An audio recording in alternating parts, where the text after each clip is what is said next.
Good morning, T-Subs and T-Squad. So before we dive into this Belle Collective review, I have got to give a special shout out to my good homegirl, Chriselle, honey. Shout out to Chriselle and everything that she has going on, honey.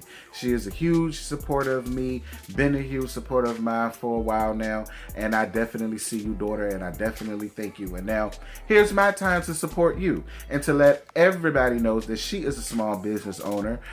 She was actually my very first unboxing on this channel that I've done. She makes homemade candles, incense, fragrances, things of that sort. I will never forget it. It was angel food cake and the pineapple upside down cake candles. Baby, they were everything. The incense were everything. The air freshener was everything. Definitely shout out to you. Support black business owners. If y'all love smell goods, fragrances, and myrrh, definitely head on over down to her. Tell her I sent you. She gonna treat you right. Thank you again, sis. And now let's get on down to this Belle Collective review.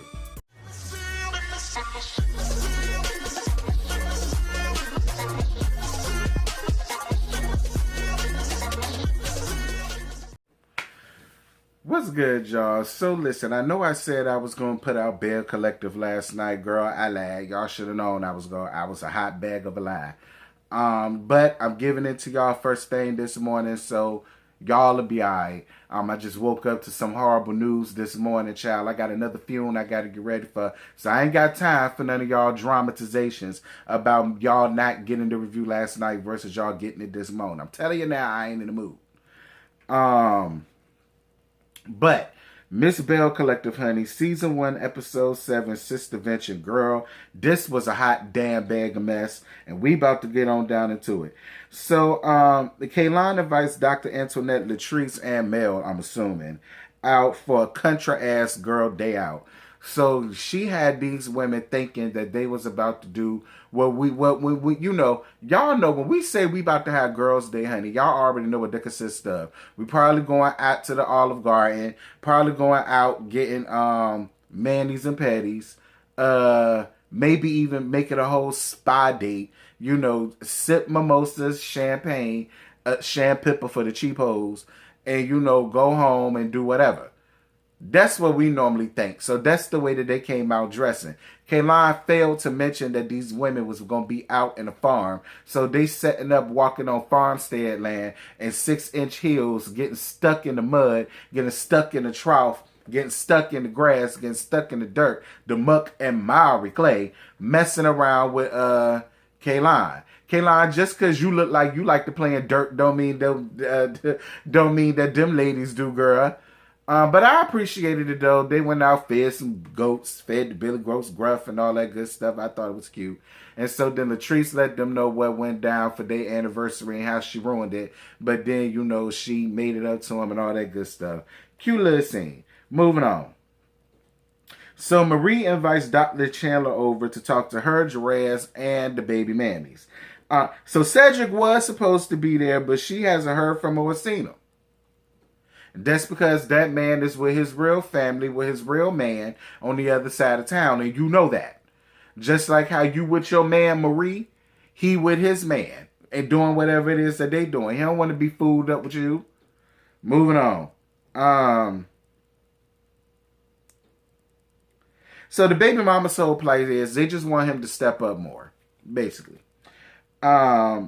She tells them that Jerez should be the first person to contact when they need something. And I had to agree. I have to agree. Don't call me, call him. Y'all lay down with him. Y'all let him seep his ugly ass sperm into y'all. And now y'all got these cheering. Now, granted, I'm going to be the one getting him the money.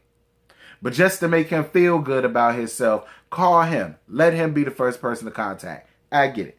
So one of the girls' name is KK, and she tells Tori that she wants to have a better relationship with her because of the kids. And I had to agree with Marie. That was some real grown lady sitting under the tree type of thing to do.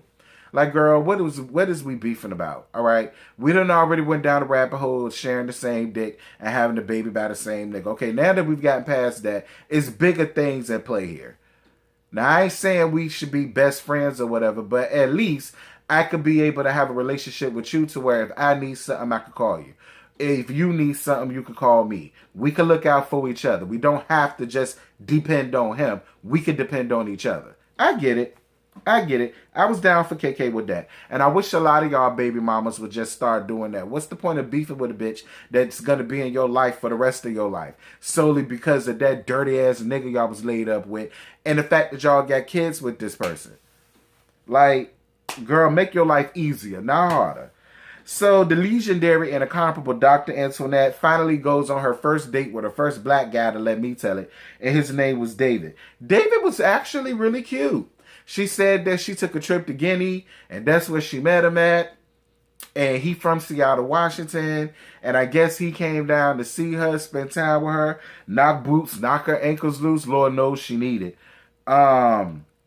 Especially from the black man. I really hope you got you some, Dr. Antoinette. That man traveled a long way. And I'm more than sure he ain't traveled all this way just to have champagne and crumpets with you down to the damn woods. I hope he knocked that food off the table and knocked your ankles loose up on that motherfucker when the cameras left. Because Lord knows, had it been me, that's what I would have done. And that's just that on that. So Marie calls her husband, Essie around there, to talk about Cedric with his high waist booty ass. And so Elsie tells her that this is typical behavior of him. Essie lets it be known. Essie lets it be known that when he does come over, he leaves his phone in the truck. And when she was sick, he wasn't there. She needs to move forward with her life. Child, that's the typical stud behavior. Pulling all of the typical stud stunts to go on here. But y'all know, Essie is a soft stud, and I live. Listen, Marie, I will actually go up for you if you would just admit that you and Marie are the Secret Scissor Sisters, or the Secret Scissor Sister Society branch of Jackson. You know what I'm saying? My bad, I didn't mean to kick the camera. You will be a whole lot more interesting and more easier and more bearable to deal with if you would just admit that. To be real, your storyline will come up, your watch times will come up, your fan base will come up. Yeah, I think that's the road you need to go down. Fuck that other bullshit you had going on. Just let us know that soon as the cameras left, Essie made you lay low and spread it wide, okay? She pulled your hair, slapped your ass, and she made you call her daddy. Moving on.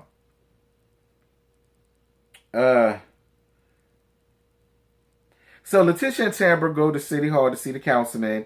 Tambra, I hated that blue negligee, is lingerie inspired, whatever the hell that was. I didn't like it. So the brunch comes up and Letitia apologizes, and I'm glad she did, because the guy said, well, because of the antics that went down to your shindig, everybody basically fell out. Alright? And so, you know, news travel fast. You know, your reputation is everything. You should guard it with your life. That's 48 laws of power. I can tell you that. And, you know, he's still going to stick with her, though. He's still going to be there to help her out as much as he can, because, you know, he believes in what she got going on. He's a man of his word, and because Tambra is his cousin. Tambra, hook me up with your councilman, her cousin, because he is quite handsome. Quite handsome. So Tambra goes on another date with Damon, and the only thing I found interesting out of that whole scene was Damon, because I saw Tambra done gone back to her regular antics, which is all of the big teased out weave, the weavage all over the damn place. Like, girl, the weavage of it all. Like, listen, when she was in there with that straight bone hair, you know what I'm saying, and the black, that was cute. Her with all of this looking like Nanny Fine with the teased out, I'm not dealing with it. And another thing I can't deal with, Tambra, I'm so sick of you trying to sound like the black girl trying to fit in at Sweet Valley High. I don't know what in the entire holy hell to do. Girl, I'm going to need for you to talk regular. All right? Because this whole Valley Girl shit that you trying to do with your voice, I'm not here for it. It's quite annoying. So then Tambra lets him know that she's hosting a sistervention for these women, as if that man give a damn. He's ready to go and knock your ankles loose just so that y'all can go have on the baby, because that's all that this is, Tambra. Just call it what it is.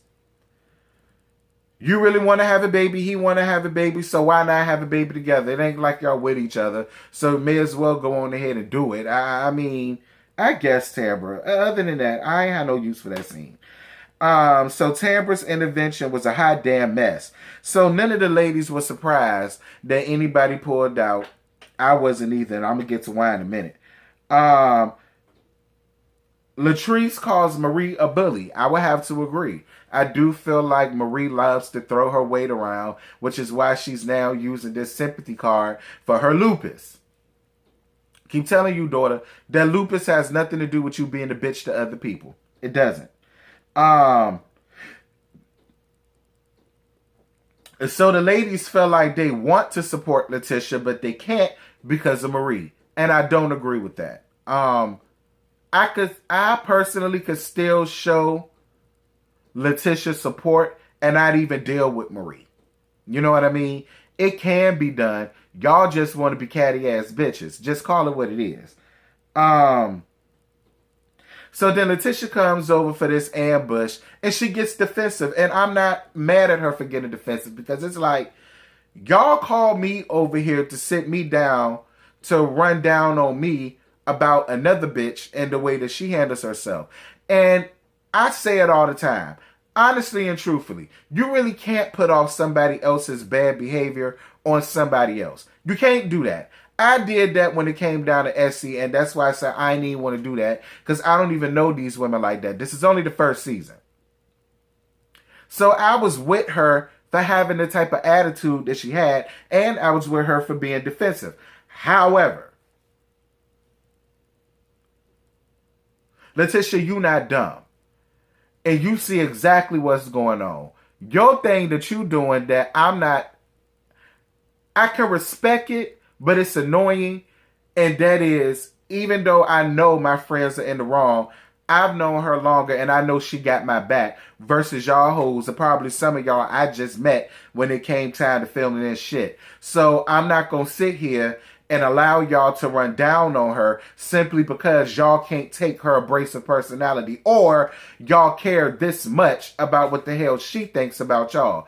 I understood it. But at the end of the day, though, you know that woman is fucked up. You know she's foul, and you know that the way she treated a lot of these women, it was messed up. You know the way that she did Latrice down to your business, it is fucked up. And that is a reflection of you. And I'm sorry, Letitia. The events that you've been having, they have been fucked up because of Marie. They have. Now, Latrice argued back with her. She played into it. Kaylon argued back with her. She played into it. So she wasn't by herself, but she was the common denominator. She was. And my thing is, if she knows how important this is to you, even if she felt compelled enough to say something, as a friend, she wouldn't, because this would be a bad reflection and representation of what you got going on and of what everybody else is here for. So I'm sorry. While I understood it, Letitia, I do understand they side too. That's your friend. And yeah, we finna check your ass, because at the end of the day, we can't do it. She don't be around long enough to have it done. We can't have a simple conversation because it turns into an argument. I get it. I understand both sides. But I will say this also, Letitia. And Tambra, I'm about to give you a little bit. You said that you've been hosting this woman's brunches for 5 years. I don't buy it. For one thing, the husband already made it perfectly clear. Letitia ass won't do a shit before this show happened. But for the sake of the show, and the sake of her having a storyline, and I actually do like Letitia, I'm just going to say that this is what it is. Tambra, at the end of the day, whether it happened one time or 50 times, one time is too many. And the fact that it happened while the councilman was there, poor Miss Dorothy, she already got one foot to a goddamn She already got 1 foot on up to her diabetic ass thigh in the damn grave. Y'all sitting there raising up this lady blood pressure all up. She getting stressed out way more than the Tribe Called Quest featuring Faith Evans, where that song came from, by the way. Like, come on, Tambra. Like, at the end of the day, I understand that he is your friend. You done this, so you say, for 5 years for her and all of this, that, and this. At the end of the day, come on. Like, really.